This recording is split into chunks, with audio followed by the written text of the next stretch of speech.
अस्सलाम वालेकुम, आदाब। मैं डॉक्टर असद अंसारी आप सभी का वेलकम और खैर मकदम करता हूं अपने YouTube channel educational research and guidance में। आज के लेक्चर में हम इंग्लिश पेडागोजी से डिडक्ट मेथड पढ़ेंगे। तो आइए शुरू करते हैं। Deduct method.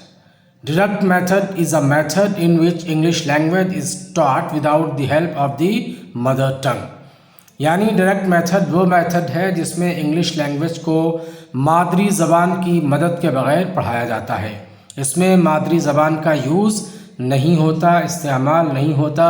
डायरेक्टली हम इंग्लिश लैंग्वेज को इंग्लिश में ही सीखते और पढ़ते हैं। The chief objective of this method is enabling the students to have perfect command of English language. इसका अहम मकसद ये है कि बच्चों के अंदर इतनी सलाहियत और काबिलियत पैदा की जाए ताकि अंग्रेज़ी पर कमांड और अंग्रेज़ी पर कुदरत हासिल हो सके। वो कैसे? The ability to think in English and to speak in it. यानी बच्चों के अंदर इतनी एबिलिटी, इतनी काबिलियत और सलाहियत पैदा करना कि वो अंग्रेज़ी ज़बान में ही सोचें और अंग्रेज़ी ज़बान में ही बोलें।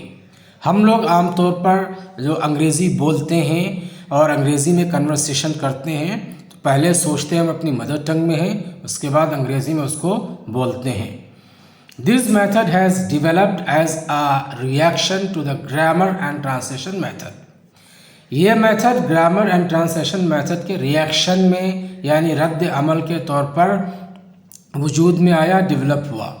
ग्रामर एंड ट्रांसलेशन मेथड में बेसिकली मदर टंग का यूज़ होता है और इस मेथड में मदर टंग का यूज़ नहीं होता। Process of teaching. इसका प्रोसेस क्या होता है, कैसे हम इसमें बच्चों को पढ़ाते हैं? The process is directly associating the words with the things they stand for. यानी जो लफ्ज़ जिस चीज़ के लिए बनाया गया है उस चीज़ को दिखाकर हम पढ़ाते हैं ताकि उस चीज़ के दरमियान, उस वर्ड के दरमियान एक ताल्लुक़ कायम हो सके। फॉर एग्ज़ाम्पल वर्ड एप्पल और ball is to be taught. मिसाल के तौर पर एप्पल और बॉल ये दो लफ्ज़ हैं, ये बच्चों को सिखाना है। The teacher may take the apple and ball in his or her hand. तो टीचर ये करेगा, एप्पल या बॉल को अपने हाथ में लेगा एंड विल से, और ये कहेगा कि दिस इज़ एन एप्पल, ये एक एप्पल है। दिस इज़ माई बॉल, ये मेरी बॉल है। तो इसमें मदर टंग में बोलने की ज़रूरत नहीं होती है। जितनी भी चीज़ें बच्चे को क्लास में नज़र आ रही हैं उधर इशारा करके टीचर बोल सकता है, this is chair, this is pen, this is pencil, this is almirah, this is fan, this are curtains and this is tubelight. जो भी चीज़ें हैं उसकी तरफ इशारा करके बोल सकते हैं। Direct method is activity oriented. यह मेथड एक्टिविटी पर यानी सरगर्मी पर मबनी है। सरगर्मी के ज़रिए बच्चों को इन्वॉल्व करके इस मेथड के ज़रिए अंग्रेज़ी ज़बान पढ़ाई जाती है। Play toys could be use to teach verbs. जो बच्चों के खिलौने हैं उनका इस्तेमाल करके हम बच्चों को वर्ब सिखा सकते हैं, अफ़आल सिखा सकते हैं। The teacher has to build up a situation to introduce new words and concepts. He or she may have to even dramatize to create the effect. इसमें टीचर ये करेगा कि न्यू वर्ड्स को इंट्रोड्यूस करने के लिए, न्यू वर्ड्स बच्चों को पढ़ाने के लिए एक सिचुएशन क्रिएट करेगा और उस सिचुएशन के थ्रू वो अंग्रेज़ी के अल्फाज, नए तसव्वुरात, न्यू कॉन्सेप्ट्स को पढ़ाएगा। और इसमें ड्रामाटाइजेशन की भी ज़रूरत हो सकती है कि एक ड्रामा की शक्ल में, एक प्ले की शक्ल में अलग अलग कैरेक्टर बच्चों को दिए जाएं और उन कैरेक्टर्स से बुलवाए जाएं पर्टिकुलर सेंटेंसेस, वर्ड्स। तो ये इस तरीके से भी आप कर सकते हैं। Essential elements. डायरेक्ट मेथड के एसेंशियल एलिमेंट्स यानी बुनियादी अनासिर क्या क्या हैं? इसकी सबसे अहम चीज़ ये है, no translation is involve into mother टंग।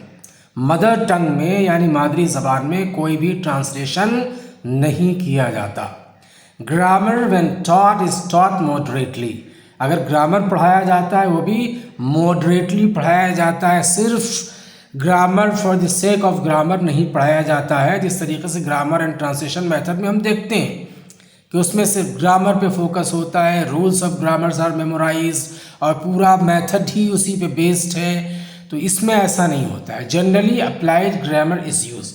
इसमें जो बच्चे सेंटेंसेस यूज़ कर रहे हैं, जो कन्वर्सेशन हो रही है, जो बातचीत हो रही है, जो टॉक कर रहे हैं बच्चे, उसी के थ्रू अप्लाइड ग्रामर हम बच्चों को पढ़ाते हैं। कॉन्सेप्ट्स यानी meanings are taught with the help of teaching aids, TLM, flash cards, projectors and puppets etcetera. इसमें जो कॉन्सेप्ट, जो मीनिंग पढ़ाई जाती हैं बच्चों को, they are taught with the help of teaching aids. जो अशियाए इमदादी हैं, टीचिंग एड्स, उनके ज़रिए पढ़ाते हैं, TLM के ज़रिए पढ़ाते हैं, फ्लैश कार्ड्स के ज़रिए पढ़ाते हैं, प्रोजेक्टर के ज़रिए पढ़ाते हैं, पपेट्स के ज़रिए पढ़ाते हैं।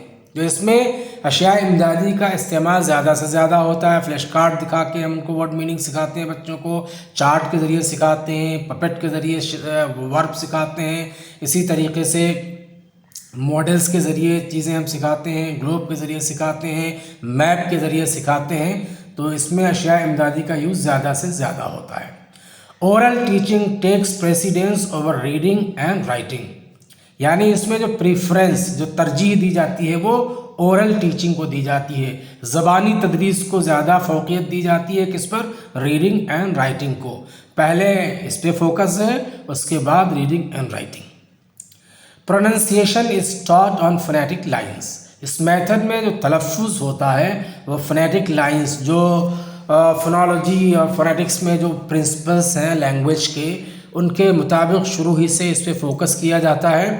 और बुनियादी जो अनासिर एलिमेंट्स हैं, जैसे कि सिलेबल हो गया, स्ट्रेस हो गया, पिच हो गया, इंटोनेशन हो गया, ये सारी चीज़ें शुरू से फोनेटिक लाइन्स पे पढ़ाई जाती हैं। इसीलिए बच्चों का जो प्रोनंसिएशन, जो तलफ़ुज़ होता है वो शुरू से अच्छा होता है। AIIMS of direct method. Direct method के मकासद क्या क्या हैं? The direct method aims at establishing A direct bond between thought and expression, experience and language. तो डायरेक्ट मेथड में सबसे अहम चीज़ है कि स्टूडेंट के थॉट एंड एक्सप्रेशन दोनों के दरमियान एक ताल्लुक़ कायम करना, एक बॉन्ड कायम करना। यानी जो थॉट प्रोसेस में चल रहा है, जो सोचने में चल रहा है, वही हमारी ज़बान से भी अदा हो। जो हम सोच रहे हों वही बोल रहे हों, ये ना हो दिमाग में कुछ और चल रहा है, ज़बान से कुछ और हम अदा कर रहे हैं। इसी तरीके से जो हम एक्सपीरियंस कर रहे हैं, जो हम तजुर्बा कर रहे हैं, उसी को ज़बान में हम अदा करें। The idea is that the learner should experience the new language in the same way in which he or she experienced his her mother tongue. Idea सिर्फ इसका ये है कि बच्चा, यानी जो लर्नर है, जो स्टूडेंट है, वो न्यू लैंग्वेज यानी इंग्लिश को उसी तरीके से एक्सपीरियंस करे, उसी तरीके से सीखे जिस तरीके से उसने अपनी मदर टंग यानी मादरी ज़बान को एक्सपीरियंस किया है। मादरी ज़बान में बच्चे ने सबसे पहले क्या कॉन्सेप्ट सीखे, कैसे? एक एनवायरनमेंट से, एक माहौल से सीखे। घर में भी माँ बाप अंग्रेज़ी ज़बान बोल रहे हैं, बाहर भी अंग्रेज़ी ज़बान बोली जा रही है, घर में जो विजिटर आ रहे हैं वो भी अंग्रेज़ी ज़बान बोल रहे हैं, इसी तरीके से टीवी में भी अंग्रेज़ी ज़बान बोली जा रही है। तो हर तरफ एक माहौल है। तो जिस माहौल में बच्चा मादरी ज़बान सीखता है, उसी माहौल में अंग्रेज़ी ज़बान सीखे, ताकि उसकी चारों skills, listening, speaking, reading and writing develop हो सकें। The learner needs not to think about mother tongue equivalents. इसमें जो मदर टंग इक्विवेलेंट्स यानी ट्रांसलेशन की ज़रूरत नहीं पड़ती है। जैसे कि ग्रामर एंड ट्रांसलेशन में हम देखते थे कि हर लफ्ज़ तर्जुमा किया जाता था, हर लफ्ज़ का ट्रांसलेशन होता था। जैसे आप अल्फ़ाबेट्स पढ़ा रहे हैं, ए से एप्पल, एप्पल माने सेब, डी से डॉग, डॉग माने कुत्ता, सी से कैट, कैट माने बिल्ली।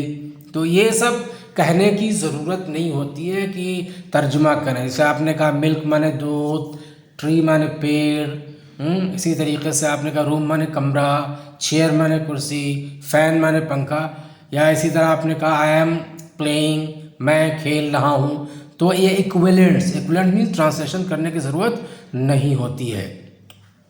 Merits of direct method. Direct method के की मेरिट्स क्या क्या हैं, इसकी खूबियाँ क्या क्या हैं, इसके औसाफ क्या क्या हैं?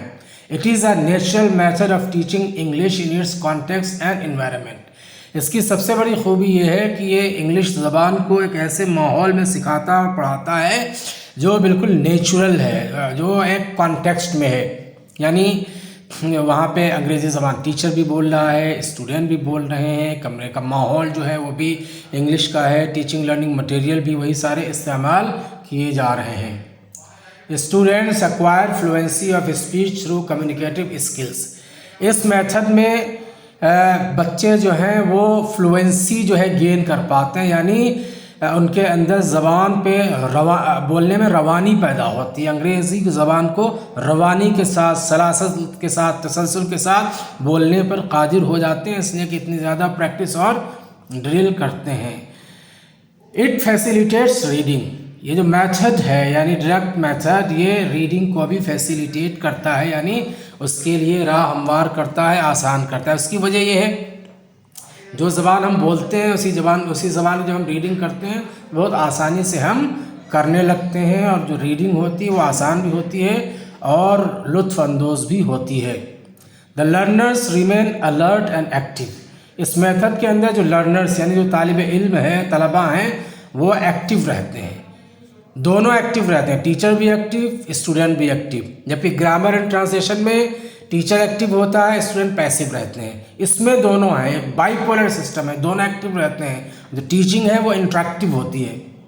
It aims at the practical command of English at the lower stage. इसमें यह होता है कि जो बिगनर्स है यानी जो लोअर स्टेज है, नर्सरी क्लासेस, प्राइमरी क्लासेस, उसमें बच्चों के अंदर एक प्रैक्टिकल कमांड हो जाए, बच्चों की ज़बान फेमिलियर हो जाए, मानूस हो जाए अंग्रेज़ी के अल्फाज से, अंग्रेज़ी के जो प्रोनाउंसिएशन से, तलफ़्फ़ुज़ से। ये इसका एक अहम मेरिट है, इसकी अहम खसूसियत है कि बच्चे शुरू में ही इससे मानूस हो जाते हैं, फेमिलियर हो जाते हैं। Aids writing work. इसके ज़रिए लिखने में भी मदद मिलती है। ज़बान की जो चारों स्किल्स हैं, listening, speaking, reading and writing, जिनको शॉर्ट में हम या एब्रीवेशन में LSRW बोलते हैं, चारों स्किल्स एक दूसरे से जुड़ी हुई हैं। हर स्किल दूसरे को क्या करती है, प्रमोट करती है, दूसरे स्किल को प्रमोट करने में, उसको डेवलप करने में मदद करती है। It makes a use of audio visual ads. इसकी मेथड की खूबी ये है कि इसमें ऑडियो विजुअल एड्स का यूज़ होता है। ऑडियो मीन्स जो सुनने वाले जो गजेट हैं, सुनने वाले जो इंस्ट्रूमेंट हैं, जैसे कि रेडियो हो गया, रिकॉर्डर हो गया, उसके ज़रिए फिर आप प्ले करते हैं रिकॉर्डिंग के ज़रिए। इसी तरीके से हर मोबाइल में रिकॉर्डिंग की फैसिलिटी मौजूद है। तो ये ऑडियो एड्स, कुछ प्रोनाउंसिएशन बच्चों को सुनाना, या इसी तरीके से डिक्शनरी है, डिक्शनरी में अल्फाज हैं उनको प्ले कर रहे हैं आप, ये भी सब ऑडियो के अंदर आता है। इसी तरीके से विजुअल एड्स, विजुअल यानी बसरी पैकर। विजुअल एड्स किसे कहते हैं, आपका चार्ट पेपर हो गया, फ्लैश कार्ड्स हो गया, पिक्चर्स हो गए हैं। इसी तरीके से वीडियोस भी उसी के अंदर आते हैं, ऑडियो वीडियो दोनों उसके अंदर आते हैं। अगर वीडियो की बात करें या टीवी की बात करें तो इसके अंदर ऑडियो वीडियो सारी चीज़ें एक ही में सारी चीज़ें शामिल होती हैं। इसी तरीके से मैप आप दिखा रहे हैं बच्चों को जो है रियल ऑब्जेक्ट्स दिखा रहे हैं, असल चीज़ें दिखा रहे हैं। जैसे कि आप बर्तन पढ़ा रहे हैं तो चम्मच दिखा रहे हैं, कटोरी पढ़ा रहे हैं तो कटोरी दिखा रहे हैं। इसी तरीके से पत्तियाँ पढ़ा रहे हैं तो पत्तियाँ दिखा रहे हैं, फूल पढ़ा रहे हैं तो फूल दिखा रहे हैं, बॉडी पार्ट्स पढ़ा रहे हैं तो बॉडी पार्ट दिखा रहे हैं। तो ये सब एड्स के अंदर आते हैं, अशियाए इमदादी के अंदर आते हैं। इनका यूज़ इसके अंदर होता है और इससे बच्चों के अंदर टीचिंग लर्निंग का जो प्रोसेस होता है बहुत आसान भी हो जाता है और बच्चे दिलचस्पी भी लेते हैं। It bridges the gap between the practice and the theory. ये प्रैक्टिस और थियरी के अंदर जो गैप पाया जाता है, जो खलीज पैदा हो जाती है, उसको दूर करता है। Demerits of direct method. Direct method की खामियां क्या क्या हैं, कमियां क्या क्या इसके अंदर पाई जाती हैं। It is not a complete method. ये कंप्लीट मेथड नहीं है। कंप्लीट मेथड इसलिए नहीं है कि ये ज़बान की जो चारों स्किल्स होती हैं, 4 स्किल्स, उन सबको डेवलप नहीं करता। Listening, speaking, reading and writing, चारों को डेवलप नहीं करता। इसका सिर्फ एक फोकस जो होता है, इसमें असल तवज्जो किस पे होती है, स्पीकिंग स्किल पे।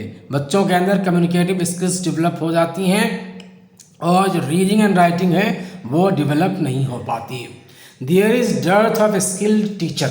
इस मेथड के ज़रिए पढ़ाने के लिए टीचर को बहुत स्किल्ड होने की ज़रूरत होती है, और उसका तलफ़्फ़ुज़ ठीक ठाक हो, उसका वो जो है उसको एक्सपोजर हासिल हो बहुत ज़्यादा कल्चर्स का, और ज़बान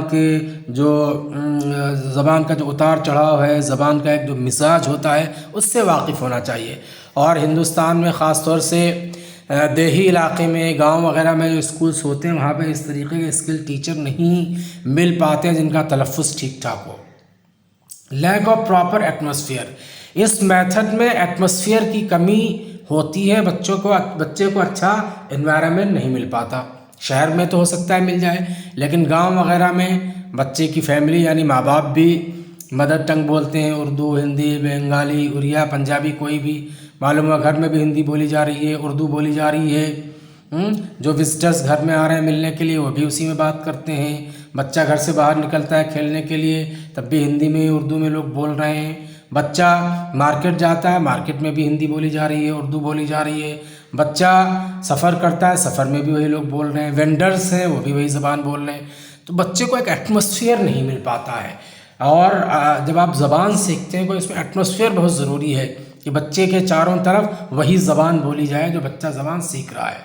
there is lack of audio visual aids, हर स्कूल में ऑडियो विजुअल एड्स यानी टीचिंग लर्निंग मटेरियल ये सब कहीं अवेलेबल नहीं है आसानी के साथ। जो महंगे स्कूल्स हैं, इंग्लिश मीडियम स्कूल्स हैं, मिशनरी स्कूल्स हैं, या कॉरपोरेट के अंडर में जो स्कूल्स चल रहे हैं जिनका मकसद बिज़नेस है, पैसा कमाना है, वहाँ तो लंबी लंबी फ़ीसें होती हैं, बहुत ज़्यादा पैसे स्कूल चार्ज करते हैं, उसी हिसाब से फैसिलिटीज़ होती हैं। लेकिन जो और दीगर गवर्नमेंट के स्कूल्स हैं वहाँ इतनी ज़्यादा फैसिलिटीज़ नहीं होती हैं। वहाँ ना चार्ट पेपर बहुत ज़्यादा हैं, ना आपके फ्लैश कार्ड्स मौजूद हैं, ना वहाँ पे मल्टीमीडिया लैब है, ना वहाँ पे लैंग्वेज लैब है। तो इस तरीके की फैसिलिटीज़ वहाँ पे अवेलेबल नहीं है, जिसकी वजह से इसको प्रॉपरली इम्प्लीमेंट नहीं किया जा सकता। It is very expensive method, ये बहुत ही महंगा तरीका है अंग्रेज़ी ज़बान को पढ़ाने का, इसलिए इसके लिए लैंग्वेज लैब चाहिए, रिकॉर्डर चाहिए, रेडियो चाहिए, फ्लैश कार्ड्स चाहिए, पपेट्स चाहिए, चार्ट पेपर चाहिए, मॉडल्स चाहिए, मैप चाहिए, मिनिएचर्स चाहिए, पिक्चर्स चाहिए, बहुत सारी चीज़ों की ज़रूरत पड़ती है जो सब कहीं अवेलेबल नहीं हो सकते, और सबके बस की बात नहीं है कि इसको अफोर्ड कर सके और इसको जो है इसका खर्च बर्दाश्त कर सके। लिमिटेड वोकेबलरी स्टार्ट, इस मेथड में चूँकि अंग्रेज़ी ज़बान में ही बातचीत होती है तो पर्टिकुलर वोकेबलरी पे उतना ज़्यादा फोकस नहीं होता है जितने जैसे कि ग्रामर एंड ट्रांसलेशन मेथड में है। इस वजह से इसमें वोकेबलरी का एक्सपेंशन बच्चे का तेज़ी से नहीं हो पाता। तो आइए कंक्लूड करते हैं हम। Despite all it's limitations it is still regarded N impressive method of teaching English. इसकी तमाम तर लिमिटेशंस के बावजूद, कमियों के बावजूद अंग्रेज़ी ज़बान को पढ़ाने का ये बहुत ही मुअस्सिर और बहुत ही इफ़ेक्टिव तरीक़ा है। It could be successfully implemented at nursery and primary levels. Nursery और प्राइमरी लेवल पर इसको आसानी के साथ इम्प्लीमेंट किया जा सकता है। फ्लैश कार्ड्स के ज़रिए, चार्ट पेपर के ज़रिए, पपेट्स के ज़रिए बच्चों को आसानी से अंग्रेज़ी ज़बान इंग्लिश एटमॉस्फेयर में सिखाई जा सकती है। This method is workable as it provides more opportunities of speech and expressions. ये तरीक़ा ये वर्कएबल है, यानी इसको अप्लाई किया जा सकता है, इसको अमली तौर पर अपनाया जा सकता है, इसलिए कि इसमें बच्चों को बहुत ज़्यादा अपॉर्चुनिटीज़ प्रोवाइड की जाती हैं, मौक़े मुहैया किए जाते हैं। किस चीज़ के?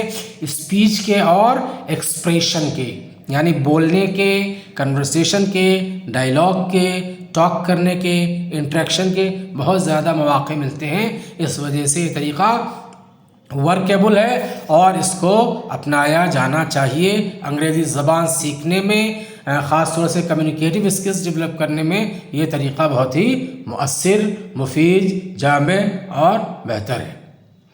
It gives language learning a suitable atmosphere. इसमें ज़बान की आमोदिश यानी ज़बान सीखने के अंदर ज़बान सीखने के लिए एक सूटेबल एटमॉस्फेयर, एक साजगार माहौल मिलता है बच्चे को, टीचर भी बोल रहे हैं अंग्रेज़ी में, बच्चे भी बोल रहे हैं अंग्रेज़ी में, जो पिक्चर्स हैं उसमें भी अंग्रेज़ी नाम लिखे हुए हैं, जो पपेट्स हैं उनके बारे में भी अंग्रेज़ी में बताया जा रहा है। तो सारी चीज़ें उसी ज़बान में चल रही हैं, तो उसकी वजह से बच्चे को एक एटमॉस्फेयर मिलता है, एक माहौल मिलता है ज़बान सीखने का, और ज़बान सीखने के लिए माहौल बहुत ही ज़रूरी है। Thank you so much, thank you for watching. आप अपनी राय और अपने मशवरे हमको भेज सकते हैं। आपको ये वीडियो कैसा लगा हमें ज़रूर बताएं। Thank you so much.